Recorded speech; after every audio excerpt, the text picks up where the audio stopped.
दोस्तों आज की वीडियो के अंदर डिस्कशन करेंगे एक ऐसे ईटीएफ के बारे में जो मार्केट में टॉप परफॉर्मिंग स्टॉक को अपने अंदर सम्मिलित करके चलता है। और वो जो ईटीएफ है वो डिराइव करता है निफ्टी अल्फा 50 से।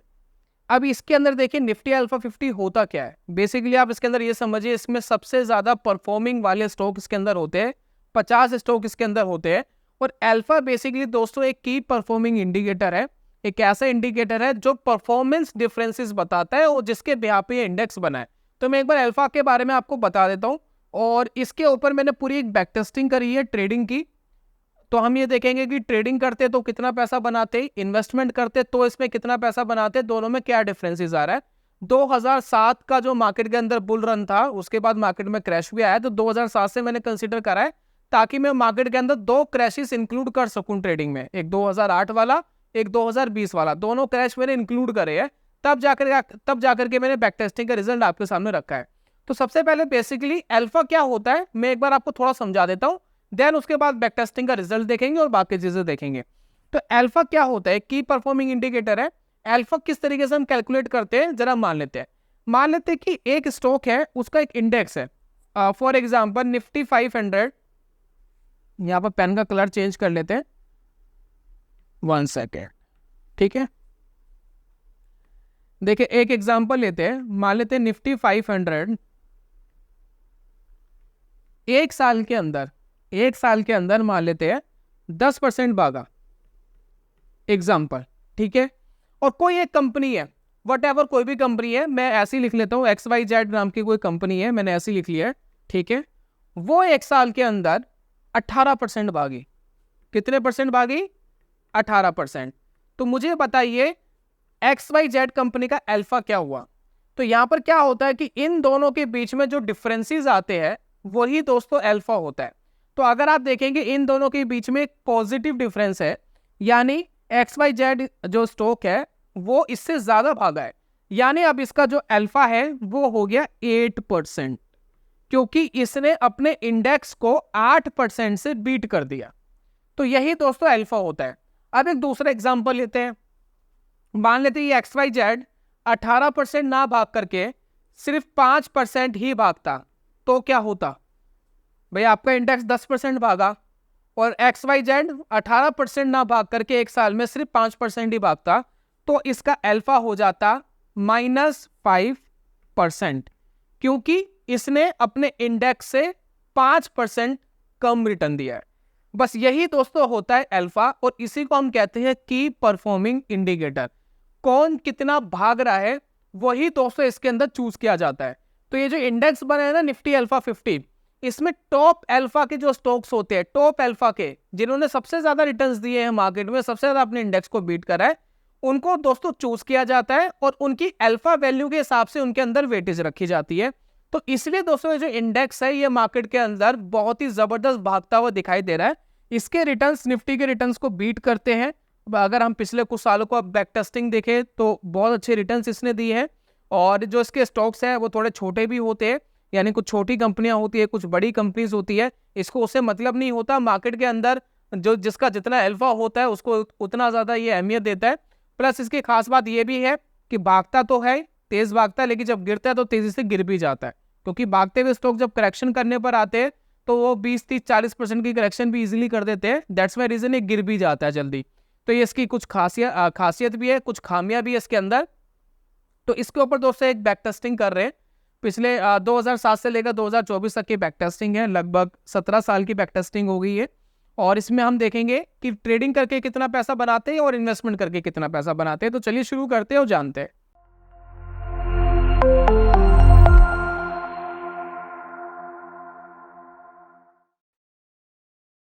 बहुत बहुत स्वागत है आप सभी का ट्रेडिंग चैनल के यूट्यूब चैनल में। मेरा नाम है अनमोल मित्तल।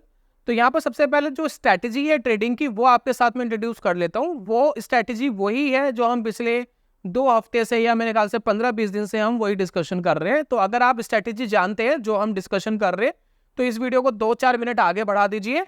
और जिनको नहीं पता, जो पहली बार वीडियो के अंदर आए, उनको नहीं पता हम कौन सी स्ट्रैटेजी यूज कर रहे हैं बैक टेस्टिंग के रिजल्ट के लिए, तो वो इसको देखिए, क्योंकि मैं नहीं चाहता आपका टाइम वेस्ट हो। तो स्ट्रैटेजी वही है जो हम बार बार डिस्कशन कर रहे हैं। तो इस स्ट्रैटेजी में दोस्तों हम करते क्या है, एक RSI इंडिकेटर लेते हैं जैसे कि ये देखिए मैं फायर्स का ट्रेडिंग प्लेटफॉर्म यूज़ कर रहा हूँ, यहाँ पर मुझे ये सारे फीचर्स मिल जाते हैं और इसका फ्री अकाउंट ओपनिंग लिंक मैंने डिस्क्रिप्शन पे दिया है, कमेंट बॉक्स में दिया है, आप चाहे तो खुलवा सकते हैं। तो यहाँ पर देखिए मैं लॉगिन करूंगा पहले फायर्स में, या इंडिकेटर वाला सेक्शन एफएक्स में आएगा, देन उसके बाद मैं सर्च करूंगा आरएसआई रिलेटिव स्ट्रेंथ इंडेक्स। यहाँ पर देखिए आरएसआई की लाइन लग गई है नीचे, मतलब अलग से दोबारा एक इंडिकेटर लग गया, यहाँ ऑलरेडी मैंने लगाया हुआ था, यहाँ पर लग गया। उसके बाद सेटिंग्स में मैं जाऊँगा, सेटिंग्स में देखिए स्टाइल्स में जाकर के मैं एक मूविंग एवरेज को यहाँ पर क्लिक कर लूंगा। जैसे मैं क्लिक कर लूंगा एक मूविंग एवरेज की लाइन इसके ऊपर लग गई, और दोनों को मैं चाहूँ तो बोल्ड कर सकता हूँ ताकि मुझे विजिबिलिटी अच्छी दिखे। ये देखिए अब ये देखिए सेम इंडिकेटर लग गया जो मैंने यहाँ लगा रखा है। लाइनों का कलर आप चेंज कर सकते हैं, आप अपनी मर्जी से, कोई कंसर्न नहीं है। तो यहाँ पर हम कैसे ट्रिगर लेते हैं, ट्रिगर लेना बड़ा सिंपल है। जब भी आरएसआई की लाइन मूविंग एवरेज की लाइन को क्रॉस करके ऊपर जाएगी तब हम बाय कंसिडर करते हैं, जब ये नीचे जाएगी तब हम एग्जिट कंसिडर करते हैं, चाहे प्रॉफिट में हो चाहे लॉस में हो। और यहाँ पर जो कैंडल ट्रिगर करती है उसका हाई भी ब्रेक होना चाहिए, ये एक कंडीशन है, और जो भी कैंडल लो ब्रेक करती है उसका लो भी ब्रेक होना चाहिए, तभी एग्जिट कंसिडर करते हैं। बस इतनी सी सिंपल सी स्ट्रैटेजी है। बस इसके अंदर एक जो मेन काम कर रहा है ना इसके अंदर, वो क्या चीज काम कर रही है, वो कर रही है टाइम फ्रेम। यहाँ टाइम फ्रेम लेते हैं दोस्तों हम 1 मंथ का। काफी लोग कहेंगे तेरा दिमाग खराब है, 1 मंथ का टाइम फ्रेम कौन यूज करता है। 1 महीने में एक कैंडल बनेगा और 1 महीने का कैंडल कब सिग्नल देगा, कब एग्जिट देगा। तो यही तो दोस्तों कमाल है, इसमें ट्रेडिंग ज्यादा करनी ही नहीं होती। आपको अगर एक सिनेरियो लग रहा है कि एक पर्टिकुलर चीज भाग रही है तो आपको क्या करना है, पैसे ही तो कमाना है। तो अगर वो अपने आप ही भाग रही है तो जबरदस्ती क्यों उसके अंदर एंट्री एग्जिट बार बार लेनी है। तो यहाँ पर समझने की जरूर कोशिश करिए। मैं आपको देखिए 2 ट्रेड दिखा रहा हूँ, यहाँ पर 2 ट्रेड देखिए जो अभी हमने डिस्कशन करा। देखिए एक ट्रेड यहाँ मिला था 2020 की जो फॉल आया था उसके बाद एक ट्रेड मिला, और उस ट्रेड में देखिए यहाँ पर एंट्री मिली। तो यहाँ से लेकर यहाँ तक भाग रहा है ना ये, तो जबरदस्ती एंट्री एग्जिट छोटे टाइम फ्रेम पे क्यों करना है। यहाँ से भाग रहा है और आपको ये देखिए 2022 की स्टार्टिंग में एग्जिट दे दिया। भाई 1-1.5 साल के अंदर एक ही ट्रेड लिया, बात खत्म, आपका पैसा बन रहा है। प्रॉब्लम क्या है, आपका पैसा 2-3 गुना हो रहा है, यहाँ पर 2-3 गुना हो रहा है, ईजिली हो रहा है। और यहाँ पर देखिए फिर वापस यहाँ पर एंट्री मिली, यहाँ पर देखिए लगभग था 25,000 के आसपास, अब 60,000 पे पहुंच गया। तो 2-3 गुना पैसा अपने आप ही हो रहा है और इजीली हो रहा है, तो जबरदस्ती के ट्रेड क्यों लेने हैं।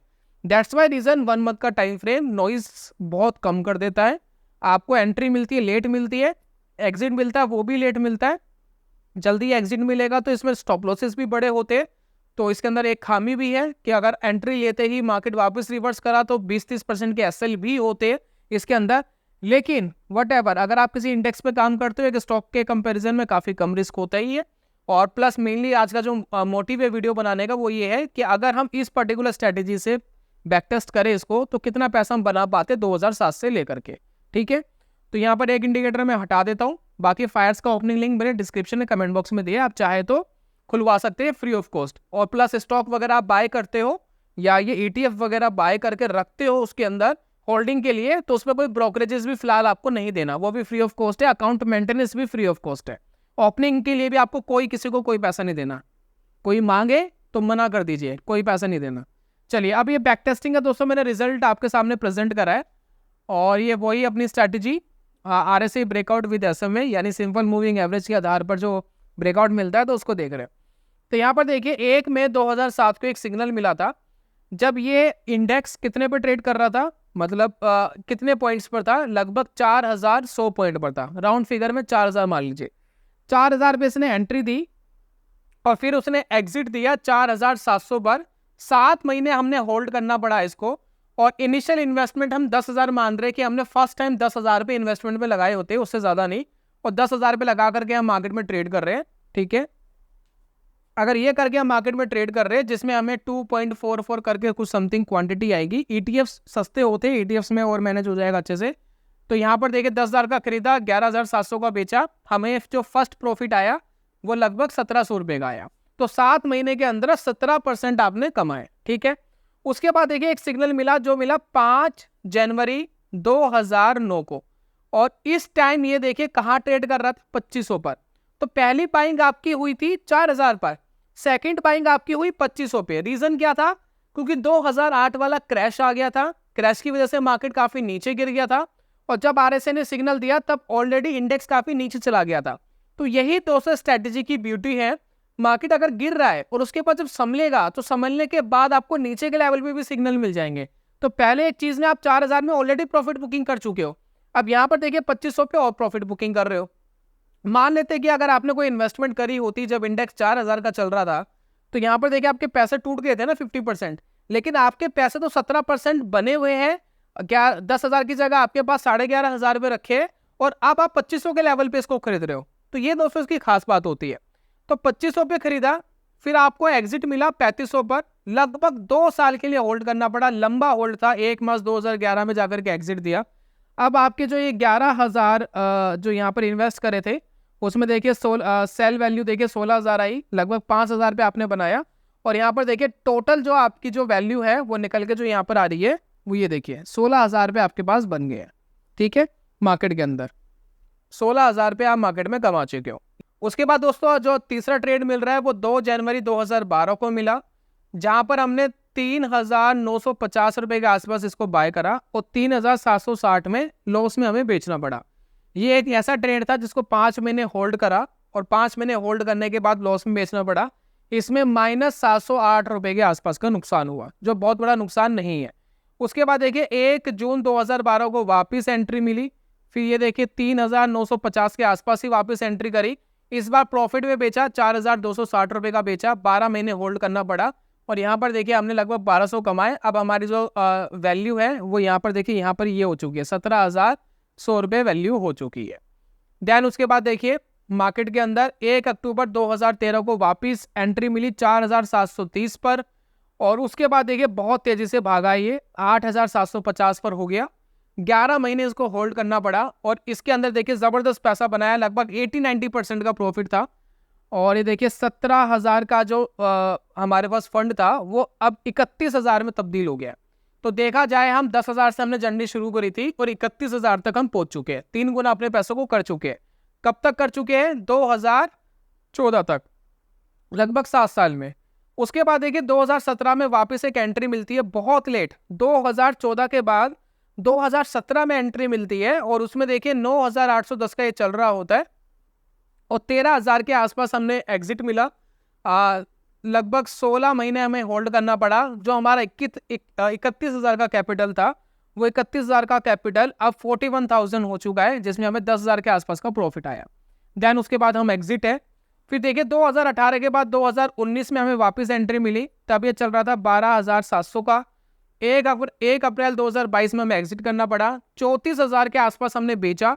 यहाँ पर देखिए तगड़ा पैसा बना, जो आपके 41,000 थे वो 1,12,000 में तब्दील हो गए। ठीक है, 70,000 का प्रॉफिट था इस पर्टिकुलर ट्रेड में। फिर देखिए 1 जून 2023 को वापस एंट्री मिली, 27 सितंबर 2024 को एग्जिट मिला। 31,000 से सीधा देखिए आज की डेट पे जो चल रहा है 60,850। अब आपके जो 1,12,000 थे वो 2,18,000 पे हो चुके हैं। यानी 10,000 से आपने जर्नी स्टार्ट करी थी और वो आपका इंडेक्स में पैसा लगा लगा करके आपने 2,18,000 तक पहुंचा दी, लगभग 21 गुना, 21x का आपको प्रॉफिट यहाँ पर दिखाई दिया। 21x कितने सालों के अंदर? 17 सालों के अंदर दोस्तों ये रिटर्न है। क्या आप इससे संतुष्ट हैं? हो सकता है काफी लोग इससे संतुष्ट ना हो, लेकिन अगर आपको एक ट्रेड और मिल जाए जो आपके पैसे को और यहाँ से डबल कर दे, यानी ये 2,20,000, मतलब अभी 20 साल होने में लगभग 3 साल है, 3 साल में मान लेते हैं ये और फिर डबल हो जाता है, 4 लाख हो जाता है, तब आपका पैसा 10,000 कहाँ पहुंच चुका होगा? 4 लाख पर। अगर यही कैपिटल आपकी 1 लाख होती तो कहाँ पहुंच गई थी? 21 लाख पर। यही कैपिटल किसी की 10 लाख होती तो कहाँ पहुंच गई थी? 2 करोड़ से ऊपर, 2 करोड़ 10 लाख से ऊपर। तो ये दोस्तों मार्केट के अंदर इस तरीके के इसके अंदर रुझान है और इस तरीके के मार्केट में रिटर्न है। अब दोस्तों ये बात कर लेते हैं कि अगर मार्केट में आप ट्रेडिंग ना करके सिर्फ इन्वेस्ट करके छोड़ देते तो क्या होता। तो जो हमें ट्रिगर मिला था 4,000 का, उसी से कैलकुलेट करेंगे कि 4,100 पे एंट्री मिली और 60,900 पर एग्जिट मिला तो क्या होता मार्केट में। और ये हमने होल्ड करा लगभग कितने साल तक? 17 साल तक। ठीक है, तो देखते कितना CAGR रिटर्न है। तो यहाँ पर देखते CAGR रिटर्न क्या है। तो यहाँ देखिए 4,100 चल रहा था, मैंने 40 लिख दिया गलती से। ठीक है, और फाइनल वैल्यू अभी कितनी है? 60,900 मान लेते हैं राउंड फिगर में। कितने साल हमने रखा इसको? 17 साल। तो आपका CAGR रिटर्न आ रहा है लगभग 17% के आसपास। ठीक है, 17.2%। लेकिन जो दोस्तों हमने ट्रेडिंग करी है उस ट्रेडिंग में देखिए खास बात क्या है कि आपने 17 साल के लिए इसको होल्ड नहीं करा, क्योंकि आप बीच बीच में एंटर कर रहे हो और बीच बीच में एग्जिट कर रहे हो। तो अगर ये सभी होल्डिंग मंथ में प्लस कर दूं, लगभग 120 मंथ होते हैं और इन 120 मंथ के हिसाब से लगभग 10 साल होते हैं। तो 10 साल ही मेनली आपने इसके अंदर ट्रेडिंग करी। अब जो बचे हुए 7 साल है, बचे हुए 7 साल को हम ये कैलकुलेट नहीं कर सकते कि उतना ही रिटर्न हम एक्सपेक्ट कर लें जितना इसमें मिला है। यानी उस बचे हुए 7 साल में आप क्या कर सकते थे, या तो अपने पैसों को डेट पे रख लेते। जैसे कि देखिए यहाँ पर एक बहुत बड़ा गैप था, आपको मार्केट में 2014 में ये जो एग्जिट मिला था अगस्त में, उसके बाद देखिए 2017 जनवरी में, ये 2-3 साल का बीच में गैप था। तो इन 2-3 साल में अगर आप अपना पैसा किसी डेट में रख लेते जहां आपको 7% या 8% का इंटरेस्ट मिल जाता, तो आपका रिटर्न बहुत बढ़ जाता। यहाँ देखिए रिटर्न आपका बहुत इंक्रीज हो जाता, फिर वो कंपाउंडिंग भी इंक्रीज हो जाती। तो यहाँ पर अगर आप उसको भी कैलकुलेट करते तो आपको बढ़िया रिटर्न मिलता। लेकिन फिलहाल अगर हम 10 साल से इसको कैलकुलेट करें तो क्या होता है, तो हमने शुरुआत करी वही 4100 पर, और यहाँ पर देखिए राउंड फिगर में 2,20,000 मान लेते हैं। तो यहाँ पर देखिए हमने शुरुआत करी 4100 पे। अच्छा माफी चाहूंगा, हमने इन्वेस्टमेंट दोस्तों 10,000 पे शुरुआत करी थी, मैंने गलती से वो कैलकुलेट कर लिया है। हमारी जो इन्वेस्टमेंट है वो 10,000 से शुरू हुए और हमारा पैसा बना राउंड फिगर में 2,20,000। अगर मैं ये 17 साल भी कैलकुलेट कर लूं कि 17 साल तक हमने ये काम करा, तब भी हमारा जो CAGR है वो 20% राउंड फिगर में आ गया, ठीक है। प्लस अगर हमें बीच बीच में जो इंटरेस्ट मिलता, वो इंटरेस्ट अलग पार्ट है, वो और रिटर्न आपका बढ़ा देता। लेकिन हमने एग्जैक्टली तो 17 साल नहीं रखा ना, हमने तो 10 साल ही रखा है। तो अगर 10 साल के हिसाब से मैं कैलकुलेट करूँ तो ये 36% आ रहा है। लेकिन सिर्फ 10 साल में हम 36% इसको मान ले कि यही हमारा CAGR है, ये कहना गलत होगा, क्योंकि जो 7 साल मार्केट परफॉर्म नहीं करा तो जरूरी नहीं है कि वो पैसा आपका स्टॉक मार्केट में लगा ही होता, शायद वो इंटरेस्ट या डेट फंड में लगा होता, लेकिन 20% से ज्यादा आपको मिलता। अगर हम इसको 17 साल मान लें तो बीच बीच में जो डेट का पैसा वो भी री इन्वेस्ट होता, तो ये 20% से जरूर डेफिनेटली ज्यादा आता। तो वो चीज अगर कैलकुलेट करनी है तो एक वीडियो के अंदर मैं वो भी ला दूंगा कि अगर हम इंटरेस्ट को ऐड कर दे तो क्या होगा, कि जब आपको ट्रेड नहीं मिले और मार्केट में इंटरेस्ट हम ऐड कर दे बीच बीच में, तो कितना रिटर्न हमें मार्केट से मिल सकता था। तो वो एक बार हम कैलकुलेट करेंगे और आपके लिए लाएंगे। तो ये है दोस्तों कुल मिलाकर के मार्केट के अंदर रिटर्न जो निफ्टी अल्फा 50 ने हमें दिया ट्रेडिंग के अंदर। खास बात दोस्तों यही है, मार्केट के अंदर अगर हम नॉर्मली यहाँ चेकआउट करें कि 4,000 रुपये की चीज़ 60,000 की हो गई, तो मोटा हम कह रहे हैं कि ये 15x हो गया। कितना हो गया? 15x हो गया। क्या मैं गलत हूँ? है ना, 4,000 रुपये की चीज़ 60,000 की हो गई तो 15x हो गया। लेकिन आपने ट्रेडिंग करके जो शुरुआत में 10,000 लगाए, वो 10,000 2,20,000 हो गए, तो ये 22x हो गया। तो यहां दोस्तों डिफरेंस आपको पता लग रहा है, यहाँ 15x, यहाँ 22x, दोनों में रिटर्न ट्रेडिंग में ज्यादा है। प्लस बीच बीच में आप मार्केट में बाहर थे, ऑल टाइम आप मार्केट में एंटर नहीं थे। जब आप बाहर थे तो वहां से आप बैंक इंटरेस्ट भी कमा सकते थे उस पैसे को डेट पे रख करके, तो वो रिटर्न आपका और इंक्रीज होता, क्योंकि बीच बीच में जो इंटरेस्ट आता वो इंटरेस्ट भी कंपाउंड होता, वो कंपाउंड होकर के आपको और पैसा दे सकता था। तो दैट्स वाई रीजन आपको और बेटर रिटर्न मिल सकते थे। तो मैं एक वीडियो के अंदर इंटरेस्ट के साथ भी लेकर के आऊंगा कि इंटरेस्ट के साथ कितना कमा सकते थे। तो ये दोनों में आपको डिफरेंस पता लग रहा है। लेकिन हर इंडेक्स ट्रेडिंग में अच्छे रिजल्ट नहीं देता, लेकिन निफ्टी अल्फा 50 पिछले 17 साल से जो हमारी RSI वाली स्ट्रैटेजी है उसके हिसाब से अच्छे रिजल्ट दे रहा है, जिसका दोस्तों मेन कारण यही है कि जब एक गिरता है तो तेजी से गिरता है, तो नीचे के लेवल पे खरीदने का मौका मिलता है। जब ऊपर जाता है तो तेजी से ऊपर जाता है, तो बीच का पार्ट खाने का हमें मौका मिलता है। तो ऐसे किसी भी स्टॉक के अंदर, ऐसे किसी भी इंडेक्स के अंदर और ऐसे किसी भी ETF के अंदर आप मार्केट में बढ़िया परफॉर्म करते हुए देखेंगे इस स्ट्रैटेजी को। अब चलिए बात कर लेते हैं कि अगर आपको निफ्टी अल्फा 50 माफी चाहूंगा, अगर बाय करना है किसी को तो कैसे कर सकते हैं। बाकी देखिए मार्केट में बहुत सारे ऐसे इंडेक्स फंड है, म्यूचुअल फंड के थ्रू आप लगा सकते हैं। लेकिन जब आप ट्रेडिंग करने जाते हैं तो आपको कुछ ट्रेडिंग इंस्ट्रूमेंट चाहिए, चार्ट्स वगैरह चाहिए। तो उसके लिए देखिए बेस्ट तरीका क्या होता है इसका, सबसे पहले चार्ट जो आप देखेंगे वो इंडेक्स पर ही देखिए। देखिए मैंने यहाँ इंडेक्स लगाया हुआ निफ्टी अल्फा 50 इंडेक्स, तो चार्ट तो आपको निफ्टी अल्फा 50 पर ही देखना है, लेकिन बाइंग एंड सेलिंग आप कर सकते हैं ETF के ऊपर। तो ये देखिए इसका अल्फा करके एक ETF आता है, जिसका है कोटेक AMC है, कोटेक अल्फा करके पूरा सिंबल है, और ये 2022 में लॉन्च हुआ था। तो अगर आप इसको देखेंगे, आप इस ETF के थ्रू मार्केट में इन्वेस्टमेंट कर सकते हैं। जैसे कि आप देखिए, इस ETF ने देखिए यहाँ पर एंट्री दी थी, जो हमें ट्रिगर मिला था जब ये 28 रुपीज़ का था। अब ये देखिए 58 रुपीज़ का है और 1 ही साल हुआ है, ठीक है। तो ये उतना ही परसेंटेज से भागेगा। आप ये मत देखिए कि वो 60,000 का था, ये 4,000 का है, ये 2,800 रुपये का, ये 58 रुपीज़ का, ये मत देखिए, परसेंटेज देखिए। जितना ये भागेगा, जितना इंडेक्स भागेगा उतना ही ये भागेगा। तो ये इंडेक्स से डिराइव हो रहा है, ठीक है ना। इसकी NAV कम है। तो ये वही है ETF जो हम निफ्टी अल्फा 50 इंडेक्स की बात कर रहे हैं, उसी से दोस्तों ये डिराइव होगा। जितना वो भागेगा इतना ही ये भागेगा। वो 50% गिरेगा, ये भी 50% के आसपास ही गिरेगा। वो 100% बढ़ेगा, ये भी 100% के आसपास ही बढ़ेगा।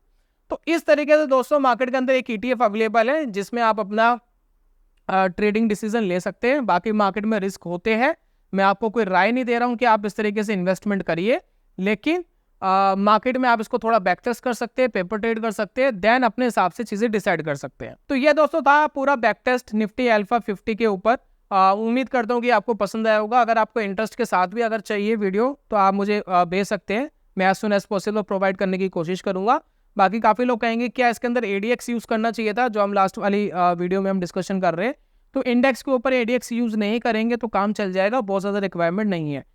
इंडेक्स पे नहीं है, लेकिन स्टॉक्स पे आप जरूर इसको कंसिडर करिए। और ADX अगर आपको कंसिडर करना ही है तो इंडेक्स पे 20 से ऊपर ADX होता है, तो आप ट्रेंडिंग मार्केट कंसिडर कर सकते हो इंडेक्स के ऊपर। तो 20 बेंचमार्क रख लीजिए कि 20 के ऊपर ADX होना चाहिए। तो यह था दोस्तों आज की वीडियो में। कुल मिलाकर के मार्केट में कभी भी नुकसान हो सकता है। जब निफ्टी अल्फा गिरता है तो 20, 30, 40, 50% तक ईजिली गिर जाता है। तो अपने रिस्क को दोस्तों संभाल के चले, मार्केट में नुकसान होने की हमेशा संभावना बनी रहती है। ये चीज़ दोस्तों हमेशा सोच समझ के चले। बाकी दोस्तों वीडियो वाइंड अप करने से पहले आपके साथ एक इंपॉर्टेंट चीज़ शेयर करना चाहता हूँ। अगर आप मार्केट में इंट्राडे ट्रेडिंग करना सीखना चाहते हैं तो हमने एक कोर्स डिज़ाइन करा है। इसके अंदर हमने option systematic trading, option scalping, equity के अंदर, कैश मार्केट के अंदर कैसे आप इक्विटी ट्रेड कर सकते हो, वो दोस्तों हमने बताया इंटरडे के अंदर। और इसमें पूरी बैक टेस्टिंग का रिजल्ट, मेरे कुछ लाइव ट्रेड्स, वो मैं आपके साथ शेयर करूंगा लाइव स्टेटमेंट। और ये सारी चीज़ दोस्तों आपको मिलेगी बिल्कुल फ्री ऑफ कॉस्ट। इसके लिए आपको मुझे कोई पैसा नहीं देना है, छोटा सा काम आपको करना है। अगर आपको ये कोर्स चाहिए तो आपको हमारा चैनल सब्सक्राइब करना है, नोटिफिकेशन बेल को ऑन करना है, और ये करने के बाद आपको एक गूगल फॉर्म दिया गया है, उसको क्लिक करके गूगल फॉर्म भर दीजिए। डिस्क्रिप्शन कमेंट बॉक्स में उसका लिंक मिल जाएगा, और हम आपको 2 से 3 दिन के अंदर ईमेल के थ्रू वो कोर्स प्रोवाइड करा देंगे। तो ये था दोस्तों आज की वीडियो के अंदर। जल्दी मिलूंगा नेक्स्ट वीडियो में, तब तक के लिए good bye, God bless you, bye bye दोस्तों।